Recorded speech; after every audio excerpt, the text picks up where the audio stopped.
교실 양현주입니다. 원종민입니다. 짜잔! 오늘은요, 이 스틱에 대해서 여러분께 알려드릴 텐데요. 선생님, 제가 가장 궁금해했던 이 스틱 사용법입니다. 네. 그런데 이 스틱 요즘 굉장히 많이들 사용을 하시는데 언제부터 이렇게 저희가 쓰게 된 건가요? 네. 이 스틱은요, 등산용 스틱은 우리나라에서만 사용하는 용어예요. 아? 예, 그래요? 대부분의 외국 사람들은 네. 서양에서는 마운틴 폴 이렇게 얘기합니다. 아. 자, 원래 스키 탈 때 사용하는 맞아요, 거였죠. 맞아요. 스키폴이라고 네. 그러지 않습니까? 네, 스키 가운데 노르딕 스키라고 혹시 아세요? 네, 저는 예, 믿고 있습니다. 예, 평지를 갖다 이렇게 스키 신고 막 활주해 네, 가는 네, 그런 노르딕 스키 선수들이 눈이 없는 여름철에 스키를 신지 않고 바로 이 스키 폴만 이용해서 언덕을 오르락내리락 하면서 이제 훈련을 할 때 사용해 보니까 이게 실제 등산할 때 오르막을 올라갈 때 이 스키 폴을 사용하면 훨씬 더 효과적으로 힘을 적게 쓰면서 올라가겠구나 이런 생각을 하기 시작하면서부터 1970년대부터 이제 북유럽을 중심으로 사용되기 시작했습니다. 아, 예, 그렇구나. 예, 그래서 이제 이렇게 등산에 쓰기 적합하도록 3단으로 길이 조절할 수 있게끔 휘력이 그렇죠. 좋게 네. 예, 이렇게 조절해서 1990년대 또 2000년대 이후 전 세계에 널리 보급됐습니다. 아. 자, 그래서 이 등산용 스틱을 사용하면은 네. 여러 가지 효과가 있는데 그렇죠. 첫 번째로 어떤 효과가 있냐면은 등산이 운동으로 참 좋은 효과가 있는데 다리 운동만 많이 하죠. 맞아요. 네. 전신 운동에 효과가 없는 거죠. 그런데 등산용 스틱을 사용하면 바로 상체를 같이 사용함으로써 네. 전신 운동의 효과를 볼 수 있게 되고요. 네. 그리고 또 사용하지 않는 팔을 발처럼 보조적으로 쓰는 거죠. 맞아요. 그래서 속도가 좀 빨라집니다. 그러면서도 다리의 부담은 줄여져서 에너지를 조금 절약하는 효과가 또 있고요. 네. 예, 그리고 내리막에서 사고가 많이 난다는 걸 계속 강조해드리고 있죠. 네. 예, 바로 내리막에서 안정성을 높여줘서 사고를 예방하는 데 도움을 주고요. 네. 또 있습니다. 아유, 맞네요. 네. 네. 또 뭔가요? 예. 그 계단이라든지 내리막을 내려갈 때 무릎 충격을 많이 받지 않습니까? 맞아요. 근데 스틱을 사용하면은 또 무릎 충격을 줄여주는 효과까지도 있는 것이죠. 네. 아우, 잘 사용하면 정말 효과가 만점입니다. 이게 예. 스틱이요. 그런데 제대로 알고 네. 올바르게 사용하는 것이 중요하겠죠. 그게 중요하겠네요. 네. 그래서 오늘 올바르게 사용할 수 있는 방법 알려주실 거죠? 당연하죠. 네.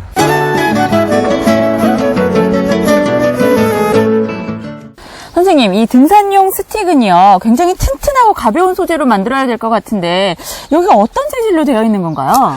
네, 일반적으로 가장 많이 사용하는 재질이 네. 알루미늄 합금의 일종인 두랄루민이라는 걸 사용해요. 아, 네. 비행기 재질로도 많이 사용하는 거죠. 아, 네. 그래서 가볍고 튼튼하고, 그리고 또 다른 재질로는 카본이 있는데 카본은 좋은 대신에 좀 비싼 단점이 있어요.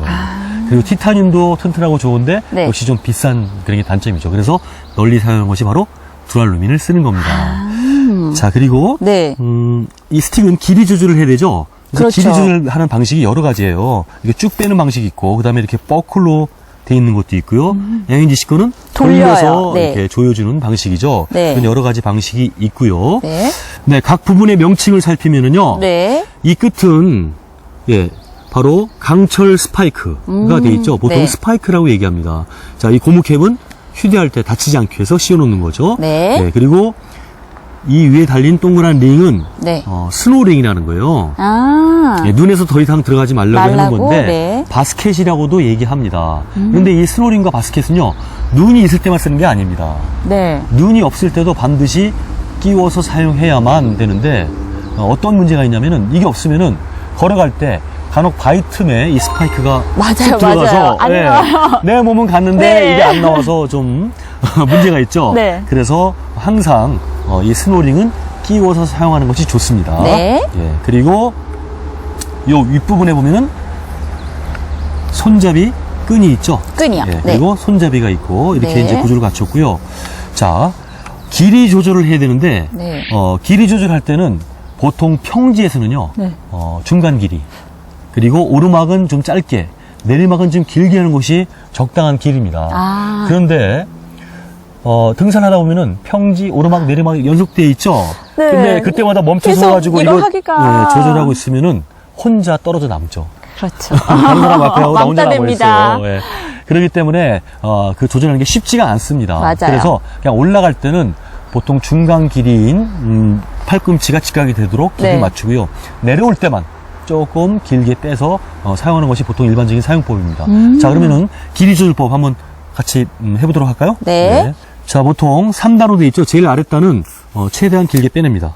제일 아랫단을요. 예, 돌려서 빼내면은 제일 스탑 길게. 라인이 여기 있죠. 스탑. 스탑. 예, 네. 예. 거기다 잠그는 거죠. 돌려서 시계 방향으로 돌리면은 잠기고 시계 반대 방향으로 돌리면 풀리는 풀리고. 겁니다. 네. 예. 둘 중에 하나 해보면 되죠. 그렇죠. 예, 예. 자, 이렇게 하고 그다음에 위쪽은 길이를 맞추는데 네. 길이는 자기 팔꿈치 각도가 직각이 되도록 이렇게 맞추는 거예요. 그래서 네. 보통 한 번만 하면은 자기 사이즈를 알기 때문에 여기 눈금으로 표시돼 있죠. 몇 센치인지. 네. 그래서 아마 양현지 씨는 얼마인지 알고 있어요? 아니요. 네, 정확하게 배우고 115로 해보세요. 싶습니다. 115. 예, 저는 다리가 좀 길기 때문에 130으로 저는 딱 기억하고 있습니다. 자, 이렇게 해서 네. 이렇게 잡게 되면은 자신의 팔꿈치 각도가 직각. 네. 선생님. 아니요, 이게 멀리 가면 안 되고. 제 사이즈를 예, 잘 여기 와 알고 있어야 계신데요. 되죠. 예, 바로 직각이 딱 되죠. 네. 그래서 115 정도, 이제 한 170, 117이 적당할 것 같기도 합니다. 네. 예, 이렇게 해서 길을 맞추면 됩니다. 그리고 잘 잠궜나요? 네, 잘 잠궜습니다. 예, 눌려서 들어가지 않도록 잘 잠그고. 네. 그 다음에 손잡이 끈을 잡는 방법을 또 아셔야 돼요. 네. 예. 보통 그냥 이렇게 끼는 사람들이 있죠. 그렇죠. 예, 그냥- 이렇게 하면은 힘을 줄 때 손목이 불편합니다.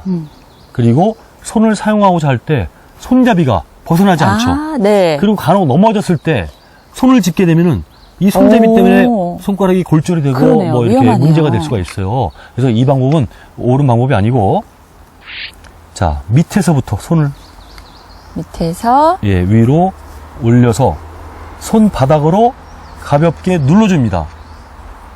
꽉 잡을 필요가 없어요. 네. 꼭 잡아서 들어 올려야 될 필요가 있을 때만 잡고요. 평상시에는 손바닥을 힘을 아. 빼고 가볍게 핀 상태에서 손바닥으로 밑으로 눌러주면서 힘을 주는 것이 스틱을 올바르게 사용하는 방법입니다. 아. 자, 이렇게 손을 끼우면은 손을 들어 올릴 때도 오, 손잡이 그러네요. 무난하죠. 네. 가끔씩 손을 사용할 때 사용할 수가 있고요. 다시 잡을 네. 때는 이렇게 해서 사실 가볍게 눌러주면 됩니다. 그럼 이렇게 준비가 다 됐으니까요. 이제 사용법에 대해서 알려주세요. 자, 사용하는 방법은 평지, 오르막, 내리막이 조금씩 다릅니다. 아, 다 구분이 되어 있어요? 예. 네. 자, 원리는 비슷한데, 네. 우선 평지를 사용할 때는, 썰매 타본 적 있으세요? 타봤죠? 예. 썰매 꼬챙이 뒤로 밀면 썰매가 앞으로 나가듯이, 네. 등산용 스틱을 뒤로 밀 때 몸이 앞으로 전진하는 작용과 반작용의 원리를 이용하는 겁니다. 네. 자, 그런데, 우리가 썰매처럼 두 발이 동시에 나갈 수는 없죠. 그렇죠. 예, 그래서 이제 우리 걸을 때 서로 팔과 다리가 엇갈리게 이렇게 걷죠? 네, 그렇죠. 예, 이 동작을 그대로 이용하면서 자연스럽게 스파이크를 뒤로 툭툭 밀 때 몸이 앞으로 쭉쭉 나가는 거죠. 아, 양현지 씨도 한번 해보는데 네. 제가 요령을 몇 가지 알려드릴게요. 일단 스파이크 끝이요. 전진되는 발보다 항상 뒤쪽에 있어야 돼요. 즉 뒤쪽에? 뒤에서 밀어줘야 한다는 거. 네. 그리고 밀어줄 때 손을 꽉 잡을 필요 없어요. 예, 가볍게 손바닥을 핀 상태에서 네. 뒤로 툭 밀어줄 때 아. 몸이 앞으로 전진하는 느낌을 받으셔야 됩니다. 아. 자, 그런 걸 생각하셔서 네. 양현지 씨도 한번 해보시기 바랍니다. 네. 자, 뒤로 쭉. 잘하고 있나요, 제가? 네, 잘하고 있네요. 네, 뒤로 네. 툭툭 밀 때 몸이 앞으로 쑥쑥 나가는 느낌을 받죠? 네. 이렇게.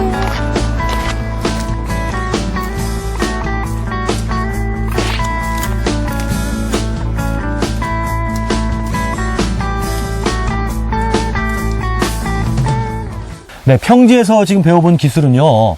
평지는 물론 경사가 완만한 곳에서도 다 두루두루 사용할 수가 있는데 네. 경사가 점점점 급해져서 이렇게 되면은 스파이크를 뒤로 밀어주기가 힘들어질 수가 있겠죠. 네. 그래서 경사가 급한 곳에서는요. 좀 다른 방법으로 등산용 스틱을 사용하면 되겠습니다. 아, 저는요, 이 경사가 높은 곳에서 사용하는 이 스틱법이 가장 궁금합니다. 네. 자, 오르막에서는 등산용 스틱을 오르막 위쪽으로 올려 짚습니다.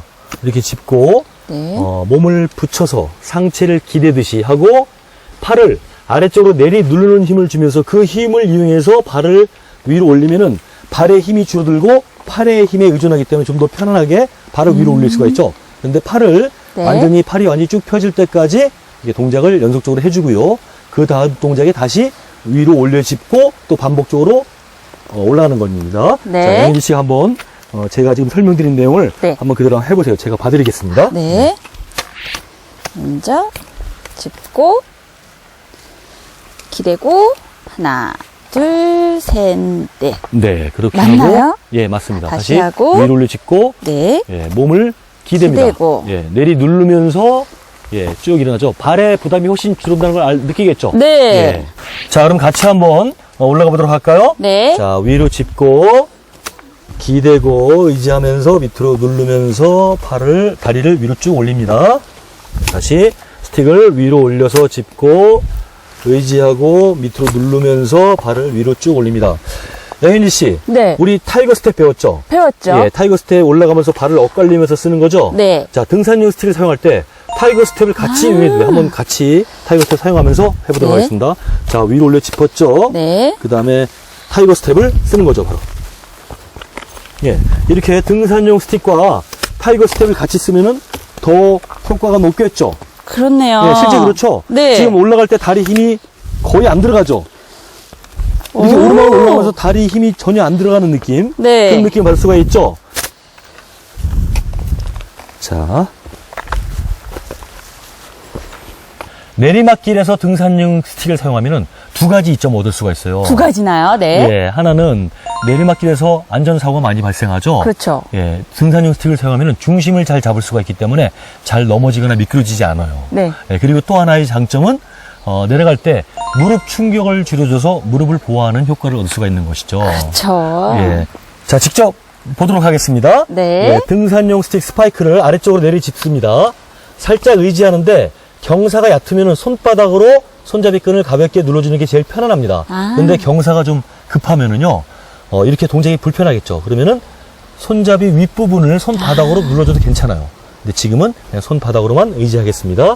자, 체중을 가볍게 의지한 상태에서 발을 밑으로 내리면은 훨씬 더 부드럽게 중심도 잘 잡히고 무릎 충격도 줄어듭니다. 자, 밑으로 내리짚고 살짝 의지하고 자, 이렇게 가볍게 내려가면 되겠습니다. 아, 네. 굉장히 쉬워 보이는데요. 선생님이 하실 때는요. 예. 자, 양현지 씨도 저랑 함께 네. 지금 동작을 같이 해보도록 하겠습니다. 네.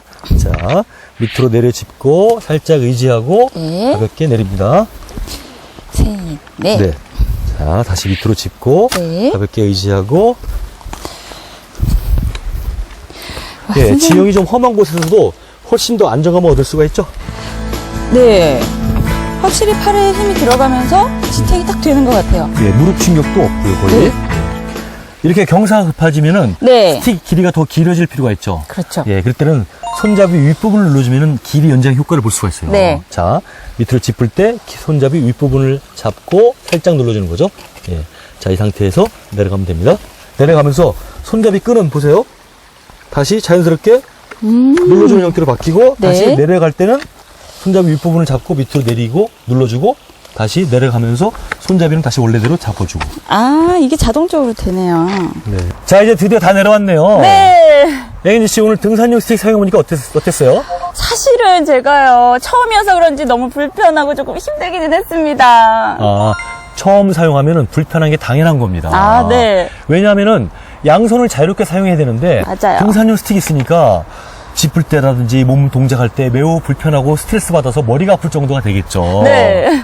그래서 처음 사용하는 분들은 가지고는 가는데 배낭에 휴대하는 분도 있고 또 맞아요. 어떤 분들은 하나씩만 사용하는 분도 있고 네. 예, 하나씩만 사용하면 옳지 않아요. 양쪽을 다 사용해야 제대로 효과를 볼 수가 있습니다. 네. 그리고 이거 장비는요, 익숙해지기 위한 과정이 필요하죠. 그래서 한 10번 정도는 불편함을 참고 사용을 잘 하셔야만 손에 익숙해지고 몸에 숙달돼가지고 등산용 스틱을 제대로 사용할 수가 있습니다.